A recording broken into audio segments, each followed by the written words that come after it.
You do what you got to do, Mark. It's a struggle out here in podcast land. Can you believe I'm saying that we live in podcast land? I mean, every single time someone says, "Hey, I like your podcast," I go, "Really? I really don't like doing a podcast. I didn't think I was going to be doing this." But people don't read anymore, so this works pretty well. Damn right. It's a good medium, man. Podcasting. And it is very fun to talk to you. So welcome to another episode of Mark My Bird. My name is Mark Clavin. My name is T.Bird. Tweet, tweet, tweet, tweet, tweet, tweet. Ego! I've changed into a robe, and we're going to keep it real relaxed today with our guest. Yeah, I can't tell if I like you more in a suit or a robe. I think it's just about a 50-50 split. I mean, both are very formal. What would Jacka prefer you wear every day of your life moving forward? A robe or a full suit? I mean, for the monetary benefits, I'm imagining a suit would probably mean I'm a little more successful. I guess, though, unless I'm really successful, then I'm just in a robe all day. But right now, I work from home, so I'm in a robe 24/7. If you could get a dream sponsor for our podcast, who would it be? Man, that's a great question, because now you're thinking like outside of the snow space. Probably go Blue Cross Blue Shield. Get me some nice insurance for free for the family. We've been going to the doctor a bunch these days. I'm getting older. You know, you've got to bring a kid to the doctor all the time. Do you think they insure podcasters? Is this a high deductible type job? I mean, vocal strain, right, is a real thing that people have to deal with in this space. No insurance company has ever asked me what I did as like a snowboard photographer, because I would imagine that would yield a pretty high insurance policy. But have you ever actually, people always say like, oh, depending on your job, you're going to have a crazy insurance policy. I don't think that really happens. Have you seen yourself snowboard? I mean, yes, I wouldn't even insure myself if I said I was going to continue to live my life the way I was living it. Yeah, you're probably red flagged in insurance computer software systems around the world. How about you? Dream sponsor, anyone you could get for the podcast, who's it going to be? Dream sponsor, I would still probably say Toyota. I mean, I'd love to have a car. I have a car currently, but it's always nice to probably have a car hookup. That's one of the more important, unless maybe a mortgage insurance company that could give me a 1% rating on my house for mortgage insurance. Is that even how it works? That's the correct answer. Any answer is right, man. It's whatever floats your boat, whatever you like. I'm down for it. Rocket Mortgage, that's a Cleveland company, I think, or Detroit or something. Let's get into the guest. Let's let the viewers and listeners know who we're going to be talking to today. I'm excited for this one. All right. Yeah, it's kind of hard sometimes writing intros for close friends, but a Trans World Rookie of the Year, a past Adidas rider. You might know this snowboarder from the Snowboarder movie Beta, Sims Quasimodo, more recently, Knights of the Brown Table by Brown Cinema, or his new movie that's coming out right now, again with Torment and I think the filmers of Brown, Screwdriver. He had the cover of Torment and Slush, not just in the same year, but in the same month, which caused a little bit of a ruckus in the industry for a little bit. He's currently riding for Sims and Rockstar. He has gone viral many times online, sometimes not for snowboarding, but one of his more famous clips is the scaffolding drop off the Locks Open opening bar. That thing went everywhere. Our guest is Nik Baden. Baden. Wow. What's up? So where are you right now? What are you up to? What are you doing? Right now I'm in Salt Lake City, which is where I live currently. And I'm looking outside. It's kind of gray weather.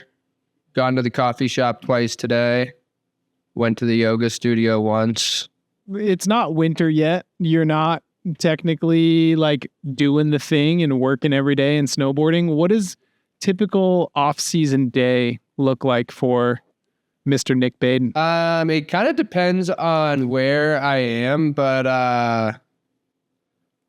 I would say a leisurely wake up is usually around 8 to 9.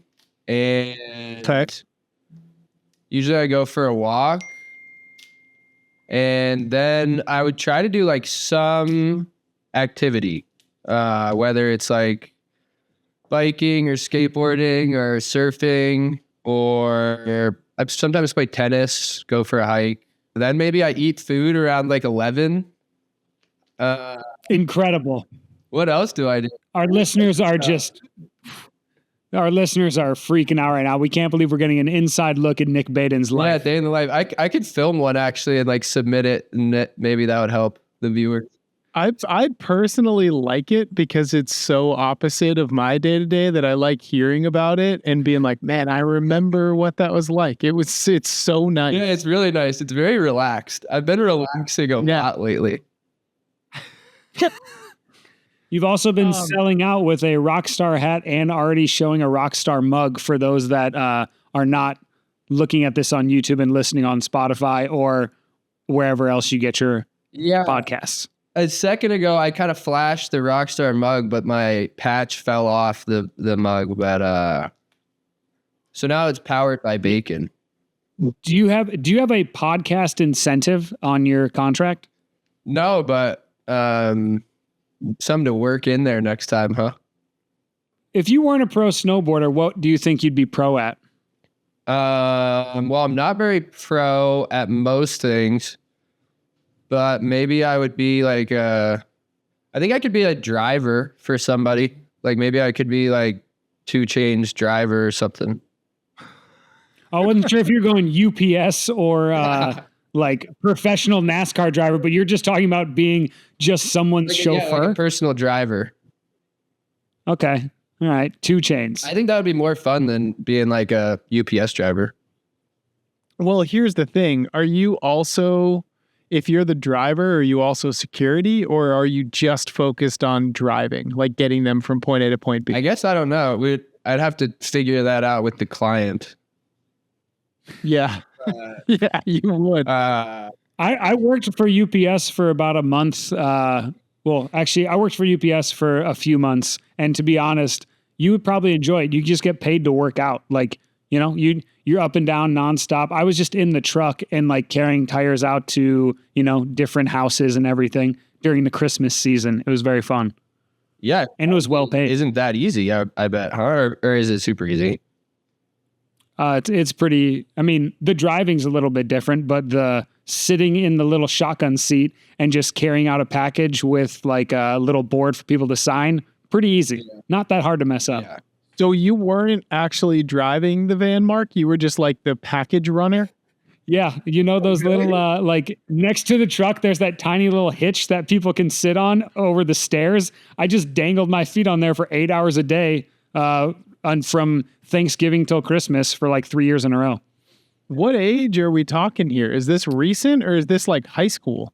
This was at home during like college. So probably like, and maybe like 17 to 20, something like that. What's the most awkward interaction you had while doing that? Because I know you must have one. Nothing my driver was a psychopath. Like, wasn't the biggest all the time. It was like your partner. Yeah, you get hooked up with them at the very first day, and they're kind of like, "Hey, you're with me now for the peak season for the rest of the year." I had, my first one was borderline, probably a white supremacist. My second one, very nice guy, and the third one, he just wanted to get home on time. So, like, if we lost a couple boxes, couldn't deliver them that day, that's okay. Nice. Yeah, Nik, what would you say is the worst job you ever worked before? I kind of professional before you became a professional. As like a carpenter kind of apprentice, and it wasn't that bad. But that was kind of like I've worked like kind of jobs, like mellow landscape for the day or something. But like actual job, I was just like we like worked on remodels and we would put in windows and doors and stuff on houses that were already built. Snowboard photographer Mike Yoshida just paid you to paint part of his house as well, didn't he? Yeah, he did. That was a big job for me lately. 2 days. That was one of your off days. In between a sandwich and a hike, you were like, "Yeah, I'll go paint a buddy's house for a couple bucks." Yeah, he made us milkshakes after we were finished. He was a great employer. I would work for him again. Yeah, for sure. I would work for Yosh any day of the week. He seems like an awesome It's boss. great.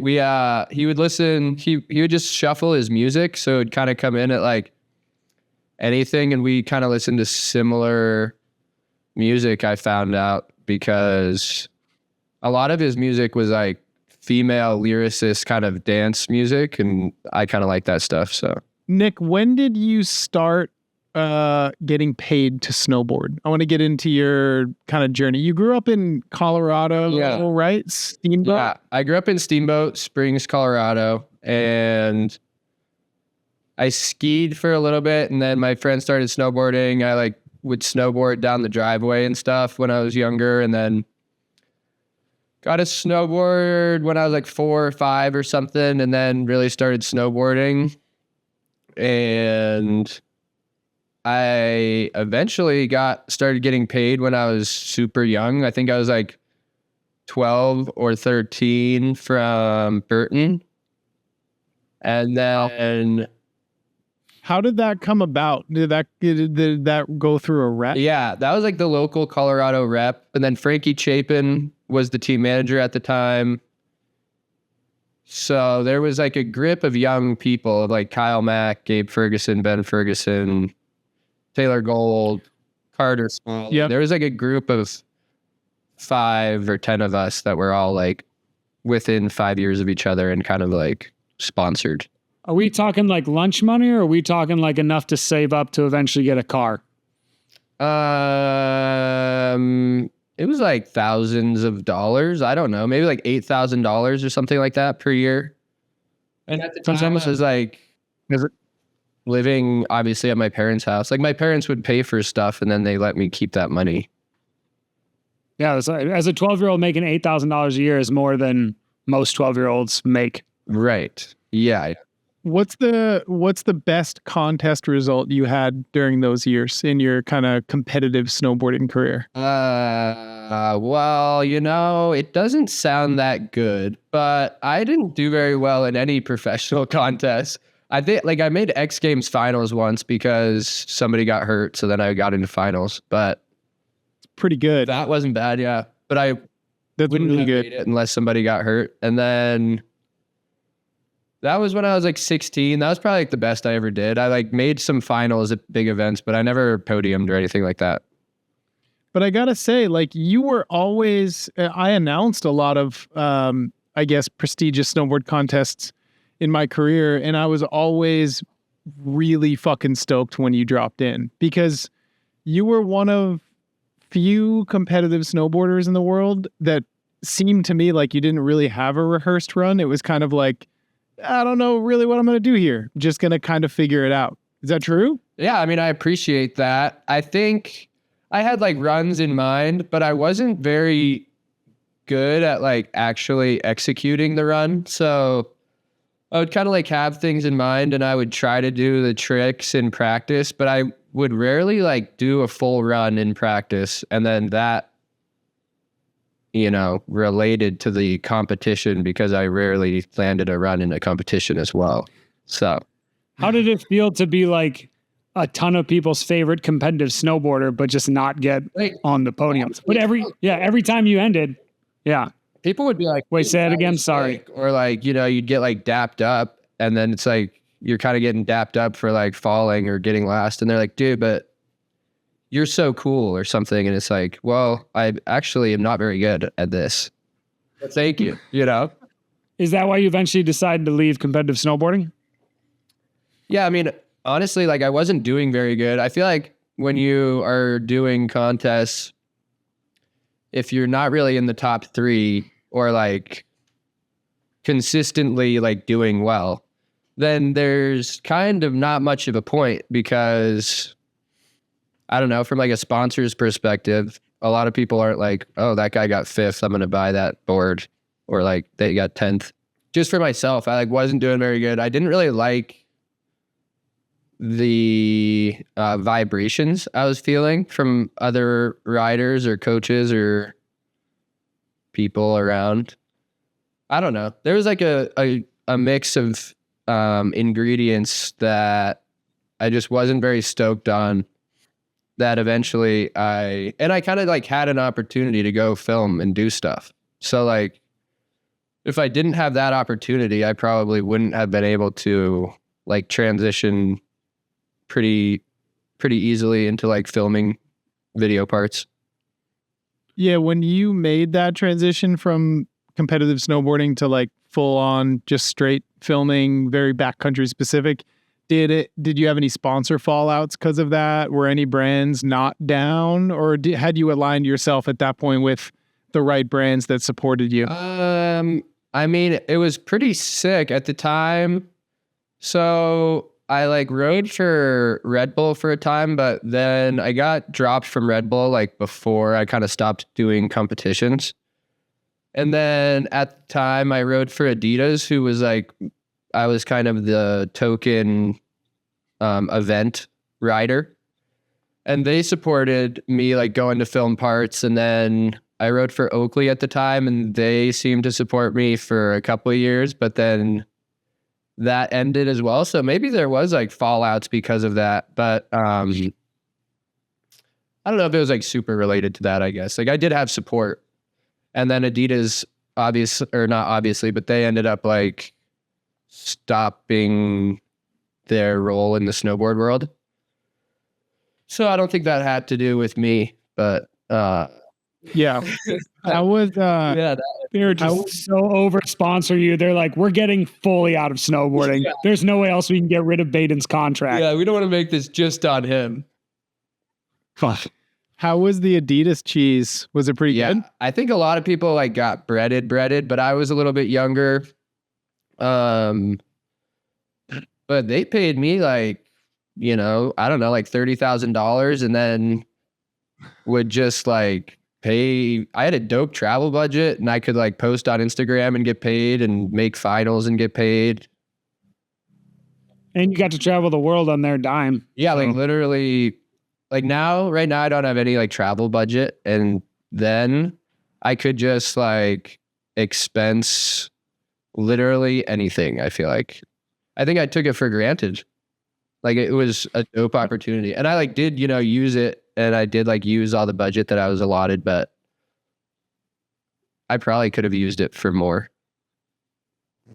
Made the dollar go a little farther. Right. Or just, or like maybe the dollar goes shorter and just kind of ball out on something more memorable.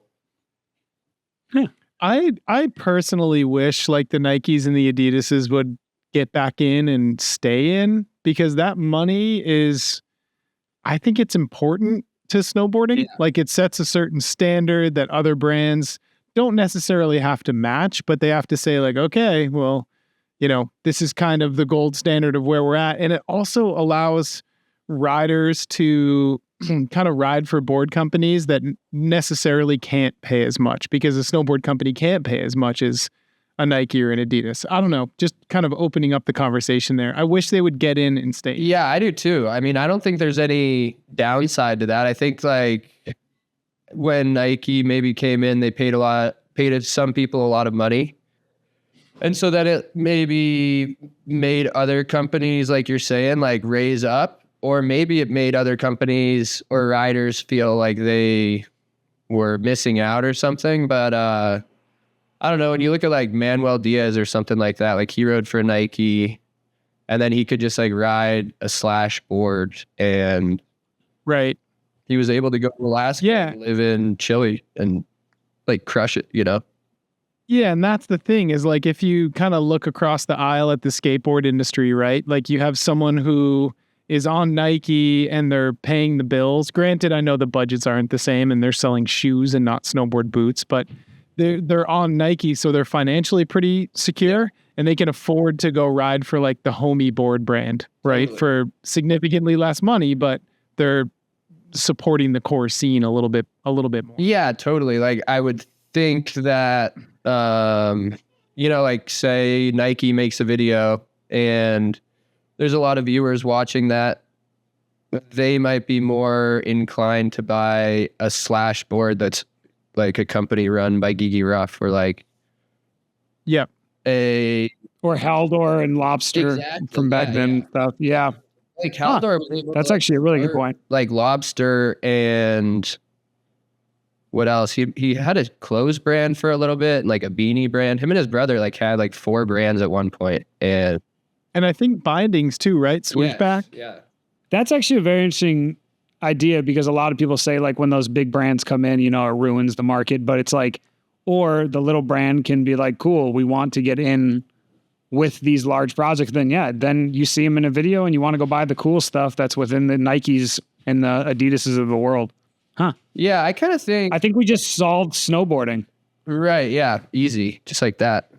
But like when people are talking about other brands like coming into snowboarding, whether they have money or not, it's probably a good thing because of course, like there's going to be some brands losing out, like somebody's going to buy a board instead of this like core snowboard brand or something like that. But all in all, if there's more people snowboarding and there's more snowboards available, it's like only a good thing for all of us. Do you want to talk about your sponsor search or no? Like no stress either way. I don't care at all. Just I don't know. I mean, I'm like comfortable. I had a hard time recently, like having a say goggle sponsor or a boot sponsor, an outerwear sponsor, but I've been fortunate enough to like align with Sim Snowboards who have supported me for a while. And then like Rockstar Energy, similar to like a Nike or something like that, but they just like have money and people and resources that have like allowed me to ride for somebody like Sims and then ride for Rockstar and like Crab Grab and whatever.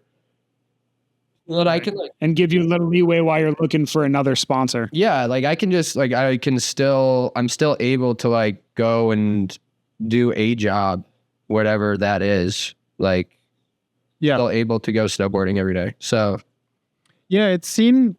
Am I correct in saying that it seems like the larger corporation overseeing all the bev brands they kind of like aren't doing Mountain Dew for snow anymore. They've kind of allocated Rockstar to be the action sports drink, correct? yeah, I believe so. And like Rockstar sponsored other people.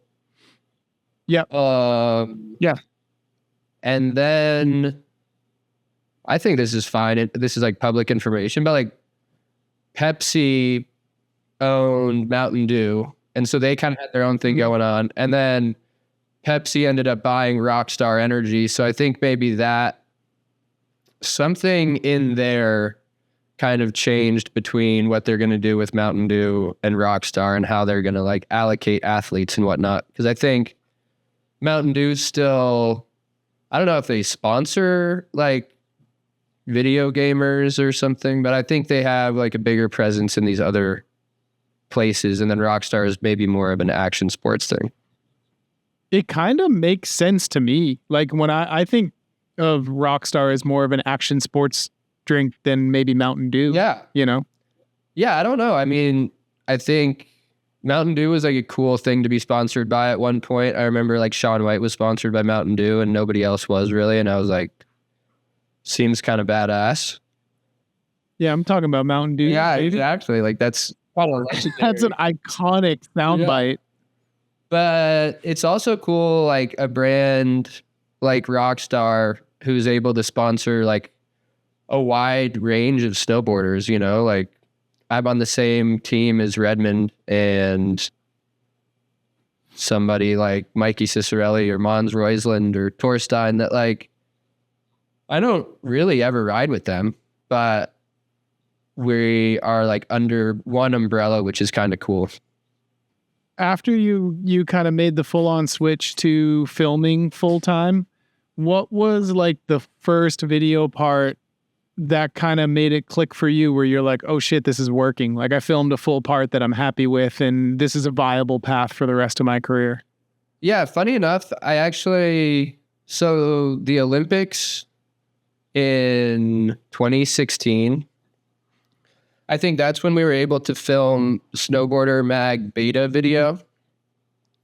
And so I like kind of shifted focus in a way that year and I didn't make the Olympics, and then I just started filming for that more and more. And we like went to Canada. We did like a few trips, and it just ended up working pretty well. Like I rode with some of my best friends, and we were able to like film cool stuff.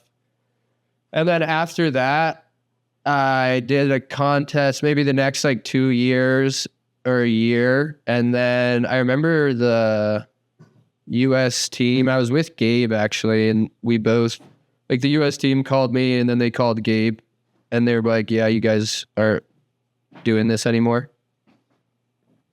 So then I was kind of like on track to just be filming and stuff, you know. I didn't necessarily, I know you I was pro at it or anything, but like I was able to learn about it. And I was like, at this point, going on trips with people that I looked up to. I remember Jake Blauvelt had me and Keegan Valeka come to like Baker, and we did that for a couple weeks. And like, I ended up riding with like legit people doing kind of legit stuff. How long did it take filming parts till you felt like you were kind of a pro filming snowboarder? I would kind of think I'm still learning about it because at least for backcountry stuff, it's like super limitless on how you do it and whatever. So like learning about snow is a thing, but then learning about like where to build a jump is like kind of hard, and learning about how much speed you're supposed to like go into a cliff, you know, like kind of basic things. So I think I'm still learning how to like actually be pro. Like I'll go out with people that I'm like, oh, you're like actually pro at this, you know, like you. What's the biggest mistake for people going out to build a jump in the backcountry? I think just like finding a landing. Like there's so many jumps where it's like, yeah, there's a jump, but the landing is just flat. And it's like, why did you build a jump right here? Just doesn't make sense. I think that's like the main mistake, because then you'll go fast and you won't land in a landing, and then you'll go slow and not land in a landing. And it's like, you're not necessarily like coming up short or going too far. There's just not a landing. Would you ever do the natural selection tour thing? Would that be something that would interest you? Yeah, I would for sure do it. I would like, for a little bit, I was a little scared and just like,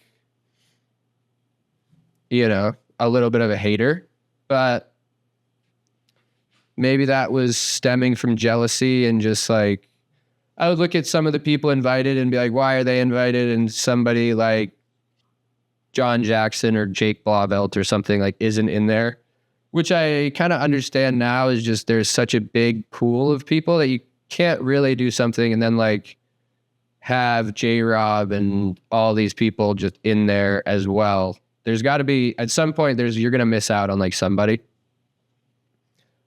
You can just straight up ask that question to T.Bird. He's on the selection committee, aren't you? Why hasn't Jake Blauvelt been in natural selection yet? What the hell? I'm not on the selection committee, but I can lend a little bit of behind the scenes on that. Blauvelt has been invited. One time he declined due to injury, and then another time he did accept. And then when he like kind of went out to Baker to snowboard, he still realized, it was before he got his hip replacement.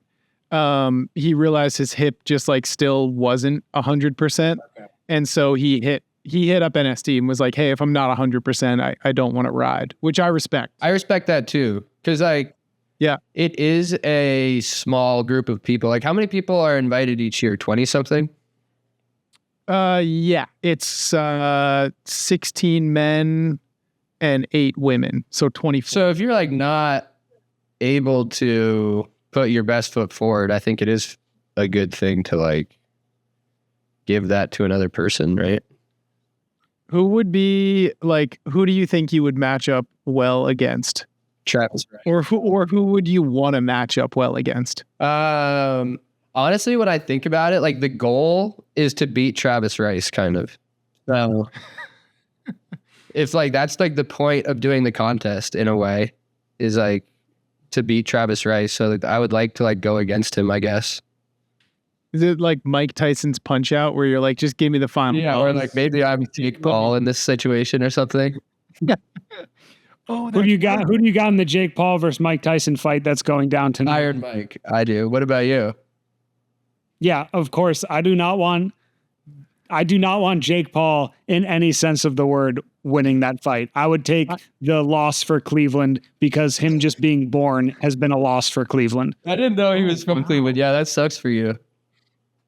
Yeah, I don't know much about it, but I did. It's on Netflix, right? It's free. You can just watch it for free. You don't have to like. I think so. Correct.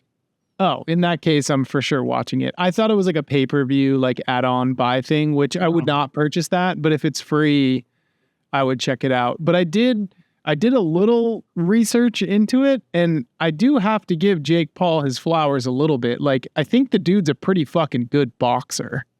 I do like the fact that he like spent a ton of money and went down to Puerto Rico and like lives and just is a boxer now. Like, that's cool. But I don't know. He was pretty annoyingly, famously annoying on YouTube. So it's pretty tough to get past. I actually have heard some like actual boxers say that he is a good boxer.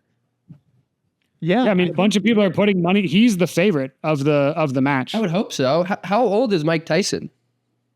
I think he's like 60, like 57, 58. Yeah, He's 59 or 60. What's his podcast? It's called Hot Boxing with Mike Tyson or something like. Mike Tyson has a podcast? Yeah, did you not know that? No. Dude, it's called like Hot Boxing with Mike Tyson, and they just get blazed and like chill and talk. And he's like 50 or 60. Nick, how you doing? Yeah. Like I would hope that Jake Paul would be the favorite, but I kind of think it's just going to be a draw, and it's kind of like a money grab. But I don't know. Well, by the time this comes out, we're definitely going to know. So back to Travis Rice and natural selection. Do you think matching up against Travis Rice is kind of like matching up like against a team and the refs when you go against Travis Rice in natural selection? Like going against the Chiefs or something? Yeah, we're just talking here. He's won his own contest a handful of times. When does he bow out? You know, when I've watched, I haven't watched actually all of them, but when I've watched, he deserves to win from what I've seen. That is, yeah. There was He is the best snowboarder. See, last year I remember with Red versus him where there was like a stall in the scores. But yeah, what I've seen, he probably deserves to win. But I guess you are kind of going up against the refs too. I don't know. I mean, maybe buddy up with the judges beforehand and then you're full with the refs. I don't know. Would you also entertain coming back to competitive snowboarding for X Games League if they're giving out like full salaried positions to get drafted onto a team? If I could get a full salary position to do the tricks that I do, and like I can't really do like a triple cork 1620 right now. Maybe I could learn, but if I could just go and be on a team and do like casual tricks, I would do that for sure. Yeah, when did like the spinning get out of your comfort zone in competitive snowboarding? Was there a certain point where you're like, yeah, then just don't feel like doing that? I kind of tried to do a triple cork and I landed one, and then I tried it a couple more times and just like got worked. And that honestly was like kind of the end for me. Not like consciously, because I would be like, oh, I could do that. Or, yeah, you know, I could get away with doing this other stuff and then do that later or something. But like in reality, that was probably the catalyst to like not being competitive anymore for me. So probably around like the triple cork 1440 time. It honestly gives me like I have a huge amount of respect for those riders that can stay on top of the competitive game for so long. As like, do I, yeah. I think McMorris, like that dude needs all the flowers because there are so many points in that dude's career, especially adding on top like the injuries that he's sustained, where he could have been like, fuck this. like I'm not doing this anymore. But he just has that drive, like that next gear to be like, no, I'm going to learn this and I'm going to go and win. It's pretty crazy to me. Dude, I feel like Mark McMorris is incredible the way that he's been able to like consistently do well at competitions for like 10 years or something. Yeah. As the level is like really astronomical right now, to where like, I don't know, I guess maybe in the last couple of years he's not winning as much as he used to, but like he would be pushing the limit and then you'd be like, oh, he doesn't really got it. And then he would like whip something out and do it perfect and actually win. Like that was some pretty boss level competitiveness. Him and like Jamie Anderson was kind of like that on the girls. Yep. I was going to say Jamie is very similar in that regard. And then looking at riders who I think can kind of follow that up, I think Red's got it. I think Red can stay on top for a really long time. And on the women's side, I think Zoe definitely has the cheat code where I think she's just beginning her like absolute dominance over competitive snowboard. Yeah, Zoe's like incredible. And I kind of thought the same thing with Red. I was like, he like obviously did really good. And I was like, I wonder if he can continue to like just get better. And he really has. So I agree with you. Like Redmond is one of the most like talented snowboarders that there are, I think. Or like talented people in general, honestly, like spending time with him. He's just good at stuff. And so I think, yeah, he could, if he wants to do that, he could probably do that for a long time. Zoe could obviously do it for a long time. How was Screwdriver, your new project? I think it was good. I think people liked it. There was a good turnout of people. People raged and people said that it was good. But it's funny at those kind of things, somebody's probably not going to be like, I didn't really like it. You know? It's like, I've sweet, dude. I've offered a critique at a premiere once or twice, and not like I just was like said something that wasn't just that was the best thing I've ever seen, and it was not met with a good time. Yeah, I think people are just like showing up to that premiere or like to any premiere, just like, all right, let's kind of be fake to each other, say it's sick, talk smack to somebody who also thinks the same thing, and then like, everybody rages towards you. You know, there's not much. Wait, genuine. hold. I gotta put my dog in the cage, dude. It's freaking out. I'm sorry. Gus, come on, the dog. You have a dog or just daughter? Yeah, the dog, man. Clavin underestimated a dog. He's like, how hard can it be? And now he's just chasing his dog around in a fucking room. Do you have a dog or no? I got two. I got my guy Paul right here. Paul, come here.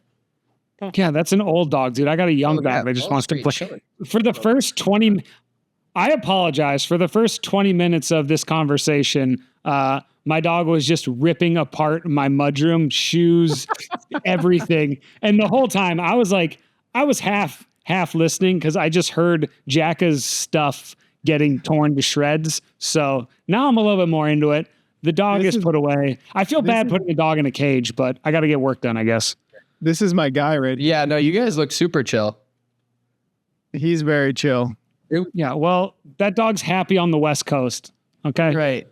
A little bit different. My dog's stuck in Cleveland, Ohio. Yeah, I'd bark too. Nik, I wanted to ask you, Clavin asked me during the intro that we filmed, if you could have one dream sponsor that is not snowboarding related. Anything, what would it be? Probably like Visa or Airbnb or something like that. Good answer. I don't know, like Remax maybe. Can they just like buy houses for you or something? I said health insurance, like Blue Cross Blue Shield. Yeah. You are currently looking at buying a house in California. How's that going? I am. Yeah, it's going well. I'm looking at buying it with a good friend of mine that I'm not romantic with, but him and I would like to get a house, and maybe we will. What do you call a bachelor pad with two bachelors in it? maybe bachelor's pad. I don't know. Ooh, yeah, that's actually correct answer. Nice. Yeah. Yeah, bachelor's pad. Yeah, multiple bachelors live there, I guess. I don't know. No, hopefully it works, but I don't know. Today we liked this house, and today they said the sewage line has like a dip in it, so water gets stuck in the dip and doesn't go down the drain very well. Yep, it's called a dropout. And it doesn't backflow yet, so I think that's good, but it doesn't just flow through. You can you can hire a company that fires like a sleeve liner through it. We were hearing about that, yeah. Yep, that's a cheaper option than actually digging up the whole thing and like replacing a section of pipe. Just fire that sleeve right through. But would the sleeve help with the dip? The sleeve will help with the dip. Oh, really? It should. Okay. Yeah. Well, maybe we're back in business buying a house. Who knows? Where are you looking? What part of California? Northern San Diego County in a city called Oceanside, California. Nice, dude.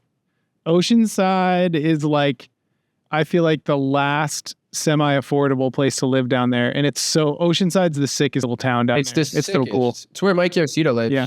You know, if you didn't know. Yeah. Yeah, Gavin lived there for a while. I used to go there quite a bit. Yeah, I really love it. I've been going there for like 5 or 6 years on and off. And I have had a hard time figuring out where I want to live. And I think I would like to live there more than anywhere else. Do you surf? Yeah, not very well, but I surf when I'm there almost daily. Sick. Yeah, I mean, what? So you've had a hard time figuring out where you want to live. You've traveled all over the world. You're a professional snowboarder. Why are you picking a Southern California beach town? I would like to think that it picked me and I didn't pick it. I'm just kidding. I think probably because like a lot of I like being by the ocean, and that's hard to do when you're by the mountains. And during the winter, I'm gone a lot anyway, so I would like to live somewhere where I can just be by a mountain, but I think maybe I wouldn't be as stoked during the off times of snowboarding. So that's kind of where That's fair. Weird. Would you call that a catch-22? I don't know, but I believe so. like a line to walk between living where my job would be way better or living where my vacation's a lot better, I guess. Yeah, both of you guys also say Oceanside is affordable. I would disagree. Coming from Cleveland, Ohio, I think where I live is rather affordable. When you travel in the winter, if you get this said house, would you be a person that rents out your room or no? Because I don't think I would trust a single psychopath in the United States of America to come live in my house for a few months while I was gone. I would trust a psychopath. Really? Yeah, I would for sure. Yeah, my house buying partner and I were talking about how we would probably rent out our house for like 3 or 4 months during the winter to a random psychopath and his friends or her friends or their friends. Dude, you have no idea what they're going to be doing in there. It's your property now. It's something you're spending a lot of money on. I don't think I'd ever just be like, yeah, okay, come on in and just live in my house. I think it'd be better like a long-term renter than like an Airbnb. I mean, I'm not like disagreeing with you. It is weird, but Would you rent to yourself? yeah, I would. I'm pretty responsible. Okay. No, I am pretty responsible. I don't think I'd rent to you or T.Bird, and I talk to T.Bird I'd be talking to T.Bird every single day while living in my house, and I'd be like, I hate T-Bird this. would do to your house? He wouldn't do anything. I'm a dad, man. I don't do anything. Dude, no. Really? I don't. Yeah. I mean, I walk around in a robe, no pants on every day. I don't want somebody else walking around in a robe, no pants on every day. It's my house. Yeah, but why? Like, why do you care if anybody's got pants on? They're flakes from their skin, just the dirt from another human being. It's disgusting. It's not disgusting, actually. You're tripping. Yeah. It's just called like being alive and having to deal with other people. Yeah, people have skin. Well, that's why you buy a house, so you don't have to deal with other people. That's true. Says the guy in his robe in the dark in his house. Like, snowboarding's great. Everyone always comes through. People crash on each other's couches all the time. And that's no problem. Also, when you're there, no problem. But just like letting someone run loose in your own house, no. I don't trust anyone that well. Hey, Nick, has there been anybody, I guess, like recently or in your career that you've gone snowboarding with that you've secretly kind of fanned out on and been like, holy shit, I can't believe I'm snowboarding with this person in your head? Yeah, kind of a lot, actually. I remember like meeting Keegan Valeka. I was pretty stoked, obviously. And then like getting to ride with Jake Blauvelt. I remember just being like kind of in awe the whole time because he was just good at stuff.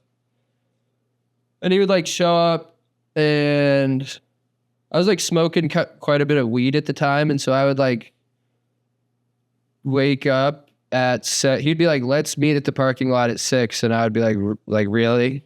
6 o'clock? You want to meet? Like, okay. And I remember just kind of like getting to the parking lot, being in the passenger seat, being like high, being like, oh God, like what are we going to do today? And we would just go hike at like 6 a.m. I'd be like, you're like good at what you do. And he'd be like walking fast, and it was just impressive the whole time. It was impressive. Yeah, he's on point. Yeah, he's very on point. And he's just like good, and he's nice, and not, there's some people who are like kind of aggro, and he is just not. Have you ever met or ridden with Kazu? I've ridden like half pipes with Kazu, and I've met him a few times, but we've never ridden powder together. But I've gotten to ride with his good friend Shuhei quite a bit, Shuhei Sato. Yeah, he's dope. He's super dope, and he used to ride half pipe, not as competitive as Kazu was, but like they're homeboys. I've gotten to ride with him, but I've never really gotten to ride with Kazu in like a in like a filming area. So he's just been. I feel like stuff. If I had my dream roster of snowboarders, if I could put my own film together, say there's like 8 spots, right? I think you and Kazu would be 2 of those 8. I appreciate that. That's actually super nice. I would very much like to see what you 2 do in the backcountry together, because I feel like you're similar to Kazu in the sense that like you're just misty enough where people always want to know what you're doing. And I think that people see kind of everything you do as super cool, which is fucking awesome. Yeah, I appreciate that. I look up to Kazu a lot, and I always have, from being a half pipe snowboarder and being younger, and then like he like would film a couple parts with Standard, and then he filmed some with Absinthe, I think, or maybe he filmed with Burton, but I just remember looking at that and always just wanting to be more like Kazu, you know, whether it's like going fast, or Kazu's always like actually dressed kind of like a gangster, like an actual gangster. So I've like looked to that as well, you know. And dude, the no hat in the backcountry with the locks flowing, incredible. Like that shit was untouchable. Yeah. It was so fucking sick. Yeah, he's just an inspirational human, I think. And I don't know him very well, but do you guys remember when he fucking gave the double middle finger at the X Games? Like, does it get cool? Is there a cooler moment in snowboarding? I don't know. I don't like, not really, not like on public display like that. Like the X Games is like the coolest thing, you know? Yeah. And Baden, how old are you when he did that? I wasn't that young. I don't know. I was probably like 16 or something. How old? Really? 10 years ago?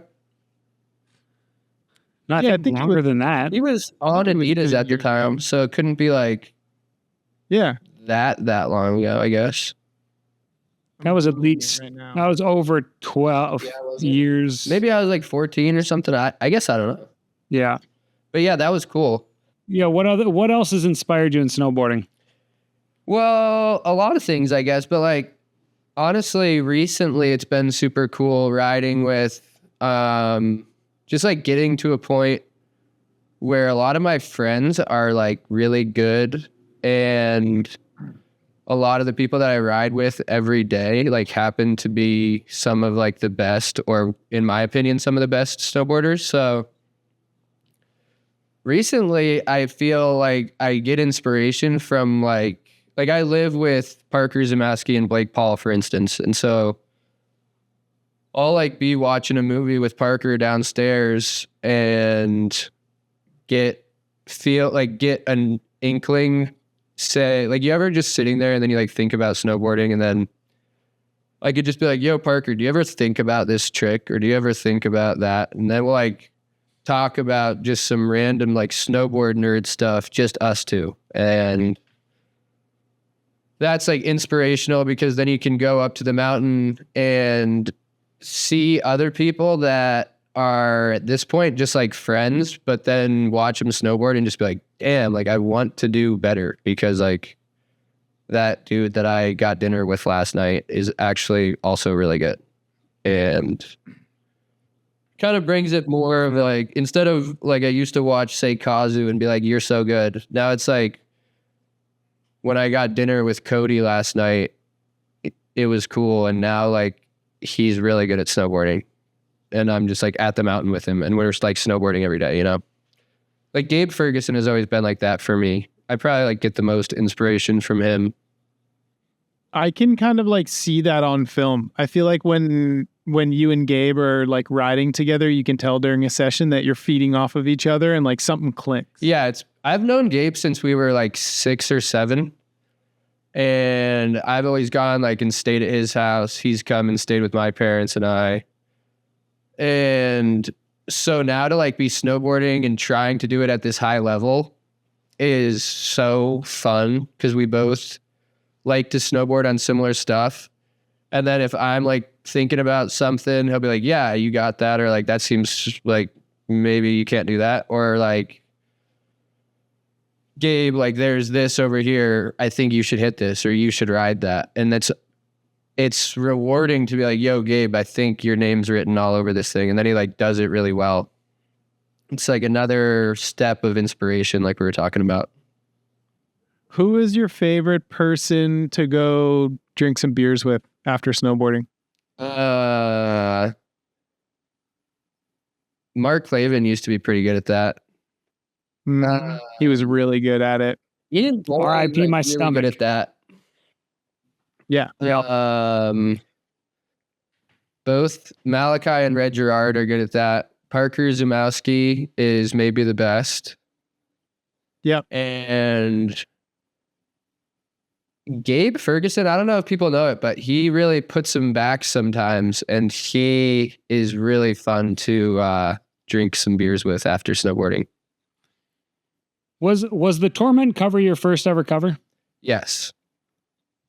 What was it like getting your first ever cover at Torment, and then within 2 weeks getting your second ever cover from the same session with Slush? Yeah. Like, it was cool. Yeah. Honestly, yeah, which cover did you like better? I personally liked the Torment cover more, just because it was kind of like it was a little bit more what's going on, or maybe it just happened first, so it was a little bit more like influential to me or something. But whatever, I like them both and I'm thankful for them both. But sometimes late at night, do you just think awake and be like, I got 2 covers within the same month? Did I peak at that point in my life? I do think about the peak sometimes. Yeah. Like, yeah, damn it. Like, it was a sick night. I like got that cover and we stayed up pretty late that night, and we were like in this music space and everybody was like raging, and then hung out with this girl that night. It was just like so dope. And then, then like kind of went back to California. At that point, I was like living at this point, like another kind of inspirational thing. Like I was living at Ika Backstrom's house, and I was like, damn, like I just live with Ika now. Like that's cool. But I went back to his house and kind of continued to celebrate for a while. And then got this other cover, and that was fun. It was just like a lot of celebrating. So yeah, there was a little bit of like, this is kind of as good as it's going to get. And it has continued to be about as good as it's gotten so far. But, things will pick right back up at some point. Well, I mean, how old are you? I'm 26. Yeah, you're 26 and you're currently regarded as almost every single professional snowboarder's favorite snowboarder. So I think you have plenty of time to still peak. I don't think you've even begun to peak, as they say in Always Sunny in Philadelphia. I appreciate that. And I do Yeah, speaking of that, I don't know how much you can talk about it, but what's going on with Brown? I'm like dying for another movie, and I've heard rumblings. Yeah. So like Brown is kind of interesting because it was started with Brock Nielsen, who is a snowboarding, filming, editing, I don't know, all around lensman legend at this point, I guess people would say. Him and Keegan Valeka kind of started it with Scott Blum and Harrison Gordon. And then those guys started, snowboarding a little bit less. Brock Nielsen still wanted to film. We were able to make this Brown video with a lot of support from a lot of different people and a lot of different snowboarders. And then Brock is like almost, I think he's like 10 years or 8 years older than me. So he was like quite a bit older than everybody. And I think he was just like, because we were all pretty hungry and we were like, let's, make this as sick as we can, blah, blah, blah. And so after that, I think he was like, fuck you guys and fuck this. Like, I don't want to necessarily go to Canada and like ruin why I enjoy not only snowboarding, but enjoy filming and stuff. Just so you guys can like have a standout video part next year. So then I think he, wanted to explore different avenues. And so we were talking about doing another Brown video like last season, and it just didn't work out because people wanted to do different stuff. And then I think like there's possibility in the future, but I think for that to happen, there needs to be some sort of way for Brock to like actually make money. Yep. So I think that would be like That's the fair. catalyst is like if there could be enough support for him to feel comfortable doing it, I think he would do it. But I think he's pretty tired of just like spending a bunch of his own money to then like not see anything in the return. Like it like got video of the year and whatever, and like people like Parker got rider of the year, which probably could be owed a little bit to that. So like there's these things where it's like, oh, nice. I bet the guy who made the video will like get some sort of return. And like he hasn't, he like hasn't even been able to get jobs since, or like hasn't helped him get jobs. He's been able to get jobs, but that didn't like, people aren't like, oh, we want to pay you more now, or we want to help you out. It's more just like continuing to fight for a couple $1,000s to like try to eat food.